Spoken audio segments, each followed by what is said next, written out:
야, 진짜 저는 진짜 이거 어제 뉴스를 보고요. 정말 귀를 의심했어요. 맞습니다. 또.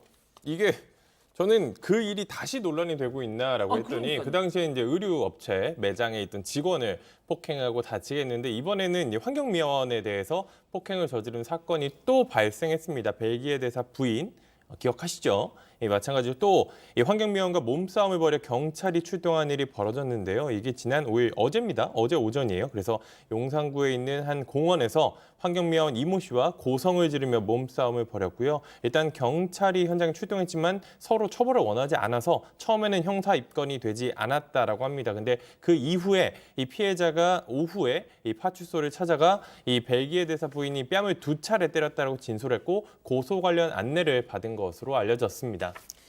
자, 이게 참 어떻게 이런 일이 있을 수 있는지. 자, 그럼 이쯤에서 체크 포인트 짚어보죠. 도시락을 발로 차. 이랬다는 겁니까? 그렇죠. 이게 문제인데 일단 환경미화원이 SBS하고 이제 인터뷰한 결과입니다.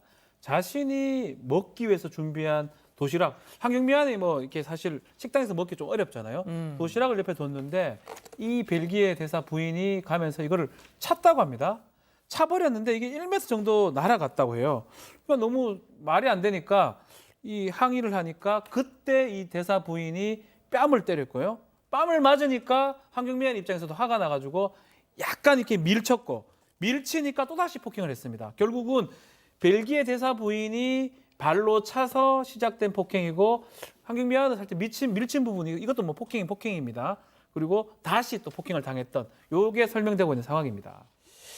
자, 일단 뭐 이 보도 내용이나 지금 저희가 전해드리고 있는 내용은 기본적으로 이 환경미화원 분의 일단은 주장이다 이렇게 좀 말씀을 드리고 싶은데, 자, 일단 그 이분의 주장을 좀 더 말씀드리면 이 대사 부인이 먼저 시비를 걸고 폭행을 시작했다라는 내용인 것 같아요. 자, 승 의원님, 근데 지금 뭐 저도 그렇고 지금 많은 분들이 지금 어이가 없어 하는 게, 아니 지금 그 치도곤을 당하고도 어떻게 또 이런 짓을 하느냐, 남의 나라에 와가지고 말이죠. 진짜 되게 불편하네요. 사실 뭐 그 벨기에 대사 부인이라서 제가 여기서 좀 강하게 말씀드리고 싶은데 또 이게 외교적 문제가 될 수 있을 듯해서 저도 좀 취재를 해봤는데 사실 그 지금 이분하고 이제 직접 1대1 인터뷰를 했던 기자하고 같이 좀 이렇게 이야기를 해봤는데 예. 처음에 이제 그 공원이고 월요일 날이라서 비가 와서 이제 거기를 이제 좀 썰었대요. 썰고 이렇게 지나가는데 갑자기 이 벨기에 대사 부인이 소리를 지르더니 일단 먹는 그 도시락을 발로 차고 뭐 굉장히 큰 소리를 질러서 도대체 왜 저러나 싶었더니 빗자루질을 하는 과정에서 자기 몸에 빗자루가 좀 부딪혔다. 이게 이제 첫 번째 그 이제 화나는 가장 대표적인 이유였다고 이야기를 하는데 저는 개인적으로 사람이 먹는 도시락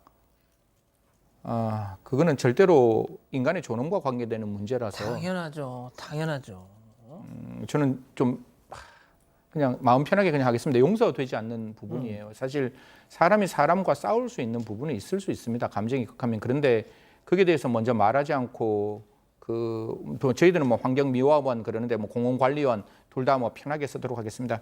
공원 관리인 입장에서는 내가 오늘 생사를 가지고 있는 나의 도시락이 그렇게 무참하게 짓밟히는 모습을 보고 아마 자기의 갖고 있는 자존심도 그만큼 내려가지 않았을까라고 생각하는데요.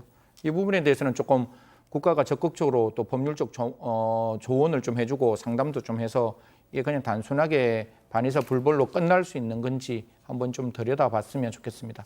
저는 조금 더 적극적인 조치가 필요하다고 생각합니다. 아니 진짜 소장님 진짜 이게 뭐예요 이 사람은 진짜. 아니 그러니까 처음에 그 CCTV 영상 그 옷가게에서 그게 공개됐을 때만 해도 그래 아니 뭐 말하기도 좀 조심스럽고 그랬는데 이제 이게 두 번째 지금 나오네요. 두 번째 이런 일이 생기니까 이거는 약간 이 사람 좀 문제가 있는 게 아닌가 이런 생각까지 든단 말이죠.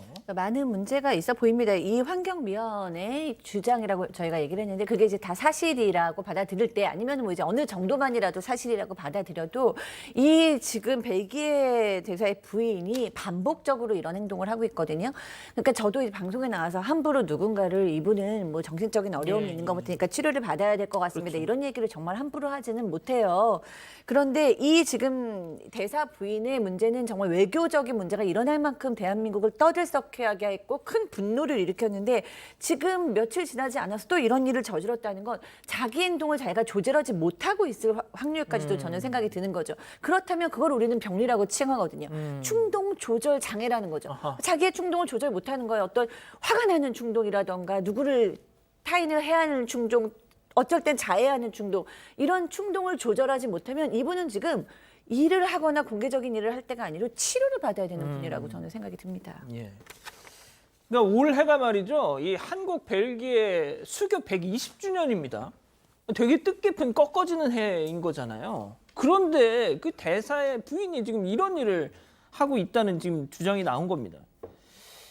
자, 그리고 또 진짜 이게 자, 여기서 더 충격적인 거. 2주 전. 그러니까 이 공원 관리인 분하고 2주 전에도 또 뭔가 일이 있었다고요. 일단 이 경찰에서 공식적인 사건으로 보고 수사를 하는 상황이 아니기 때문에 이 피해를 주장하는 환경위원회 주장을 저희가 이제 전해드리는 상황입니다. 일단 2주 전에도 비슷한 일이 있었다라고 이렇게 피해자가 계속 주장을 하고 있는 상황입니다. 2주 전에는 대사 부인이 마찬가지로 모욕적인 피해를 입었는데 이 공원 의자에 놓인 휴대전화를 발견해 소유주를 찾아보려고 두리번거리고 있는데 이 대사 부인이 이 피해자에게 얼굴에 휴지를 던졌다 이렇게 아이고. 주장을 했습니다. 이게 일어나기 일이 2주 전이었습니다. 자, 아까 승 의원님 말씀하신 것처럼 내가 밥을 먹는 그 밥그릇을 발로 뻥 차버리고 또 얼굴에다가 막 휴지 뭉텅이를 이렇게 딱 던지고 말이죠. 이거는 진짜 더군다나 이분 입장에서는 내가 진짜 이런 청소를 한다고 이 사람이 날 이렇게 사람 취급을 안 하는 건가 이런 생각까지 하실 수밖에 없잖아요. 그럼요. 이 지금 환경문화 위원 이 분의 얘기를 들어보니까 굉장히 속이 상해요. 왜냐하면 아까 승 의원께서 존엄에 관한 문제다라고 얘기했는데 거기에 굉장히 동의를 하고요. 이분께서 뭐라고 얘기했냐면 나는 말단에 있다. 그래서 하루 벌어서 하루 먹고 사는 사람인데 일을 안 하면 어떻게 하냐라고 얘기를 하시면서 병원에도 못 갔다. 병원에 간 건 그 벨기에 대사 부인이고 나는 병원도 못 가고 하루를 빠지면 일당을 받을 수 없기 때문에 나는 이렇게 논란이 되는 것도 일을 못 할까 봐 굉장히 좀 걱정스럽다라고 얘기했는데 이런 얘기를 듣는데 속상하지 않은 대한민국 국민이 어디 있습니까?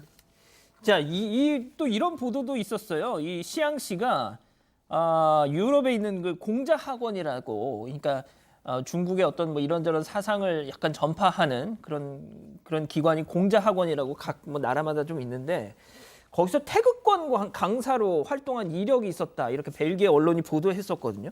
당장 그러니까 그렇죠. 예 태극권을 이 양반이 좀 할 줄 안다. 그리고 이런 폭행이 있다. 뭐 일단 그거는 뭐 제대로 싸우면 예. 상대도 안 될 겁니다, 사실은. 아. 뭐 제대로 정말 싸움 잘하는 사람 만나면 그 사람 건지지 못할 건데 일단은 약자들한테만 뭐 행포를 부리는 것 같아요. 그렇죠. 강자한테는 하지 못합니다. 그래서 약자들한테 부리는 모양새고. 근데 안타까운 측면이 하나 좀 있습니다. 지금 환경미화원이 얘기에 따라도 본인도 밀쳤다 하거든요. 예, 예. 사람의 신체에 대한 유형력 행사를 폭행이라고 합니다. 그래서 지금 보도되는 것처럼 쌍방 폭행이 될 가능성이 있습니다. 뺨 때린 것도 폭행이 되지만 민 것도 폭행이 됩니다. 아하. 그래서 지금 이 대사 부인 입장에서는 폭행죄하고 뭐 손괴죄 같은 게 성립할 수 있지만 이 미화원 입장에서도 폭행죄 될 수 있기 때문에 그래서 또 합의 쪽으로 간 게 아닌가 또 이런 부분도 있습니다. 자, 승 의원님. 네네. 일단 이 대사가 올 여름까지 그냥 뭐 하다가 그냥 귀임한다고 하더라고요. 본국으로 네네. 부부가 같이 이 논란이 터지고 나서 자 그런데 좀 뭐랄까요 이게 이 면책 특권 또 이게 면책 특권으로 가는 게 아니냐 이 페르소나 논 그라타라고 하잖아요. 그 뭐 기피 인물 예. 뭐 이런 거 그래서 야 우리나라에서 쟤 받기 싫어 뭐 이렇게 하는 거. 네네. 근데 이게 또 적용이 안 된다면서요. 이게 사실 첫 번째 이제 사건이 일어났을 때에도 언론 인터뷰 때 그런 이야기를 했는데 이게 외교관의 면책 특권이라는 게 그 사람의 개인의 어떤 잘못을 덮어주기 위한 게 아니라 그냥 양국 간의 우호 정진을 위해서 만들어 놓은 규정이고 이 면책 특권은 벨기에 외교부 장관이 포기를 시킬 수가 있습니다. 그렇기 때문에 이거 한 번도 아니고 두 번이라면 이 부분에 대해서는 좀 엄중한 책임을 물어야 되지 않을까라는 생각합니다. 알겠습니다. 진짜 답답하네요. 자, 첫 번째 인물 이렇게 정리하고요.